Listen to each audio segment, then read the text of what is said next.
Peter Kramer here from Instinct Defense Academy, and today what I want to focus on is this quote from Rory Miller.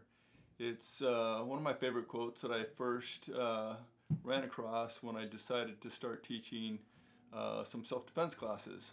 So my background is in martial arts, and when I chose to start to offer some self-defense classes, I realized that there's a pretty big difference between teaching martial arts and teaching self-defense, especially when focusing on women's self-defense. Men find themselves more in social setting self-defense situations versus women where you're dealing with more asocial violence. There is a big difference between asocial violence and social violence. So that's one of the things that I think is really critical to understand, because when you're trying to apply self-defense techniques, things that would work in a social setting might not work in an asocial setting and vice versa. So something to keep in mind. So this quote helps also kind of talk a little bit about that. It's better to avoid than to run. Better to run than to de-escalate. Better to de-escalate than to fight. Better to fight than to die. So this really emphasizes the importance of not only focusing on the physical aspects of self-defense, but the holistic component, thinking about, avoidance, as well as when is appropriate to run, when you might be forced to fight, and what to do. And it also kind of emphasizes on the last part of this quote here. I'll read this part. It says, "The very essence of self-defense is a thin list of things that might get you out alive when you are already screwed." And the importance of this quote is helping us to understand that the physical aspects of self-defense, even though that's what a lot of martial artists and self-defense people focus on, it's really sometimes the least important thing that will actually get you out alive in a real life situation.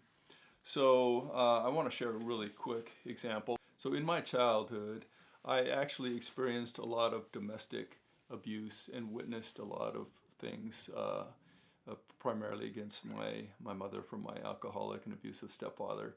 There was one point when we were living in the South Pacific on a small island, Tahiti, and my mom had enough, and she packed me and my sister up in the middle of the night, and our goal was to escape and get to the airport and get on a flight back to the United States.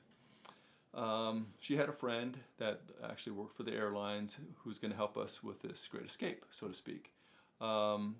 So we woke up in the middle of the night. I had no idea what was going on, and she said, "Just come with me." So I'm following her, and we hop into the car, and we are on our way to a hotel where we're going to be met by my mom's friend Rosette, a little French lady. And so as soon as we get in the car, we notice that my stepfather was in his car down the alleyway, and his lights on the car just lit up, and he started chasing us. And so we have this car chase all the way through downtown Papeete as we're heading towards the hotel where we were going to be met. So we're doing this car chase, and we don't even have time to park, so we're just pretty much stationed in the middle of the road as we're running to the hotel, and with my stepfather running after us. And so as we run up the stairs to the hotel, we're met by this little, like I said, French lady, probably stood 5'3", and she just told us, "Quick, run into the lobby and go up into the room." And so we just did as she told us, and we were running up the stairs, and we get into the room, and we locked the door, and she stayed behind. So as soon as we got kind of safe into this location, I turned to my mom and like, "Where's Rosette?" I was afraid for her safety. And she said, "She'll be fine. She'll meet us here." So literally about 10 minutes later, Rosette, knocks on the door. "It's me. Let me in. Everything's fine." So she comes in, and I was just relieved, number one, for her safety. And then I asked her, I said, well, what happened, you know? And, well, you know, she told me that I took care of the situation. And then she proceeded to tell me a story. She said, you know, Peter, when I was your age, my father was also an abusive alcoholic. And he, one night, was beating up my mom.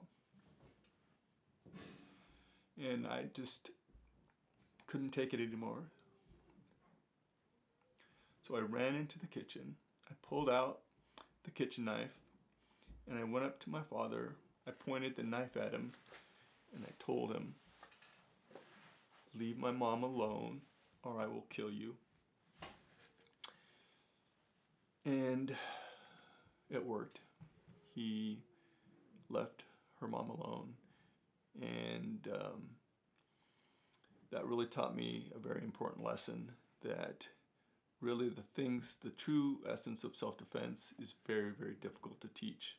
It's, you know, physical things are quite easy for me to teach someone, but being able to teach them to have that kind of courage, that kind of heart, that's the difficult part. That's the hard part to teach, and that really needs to come from within.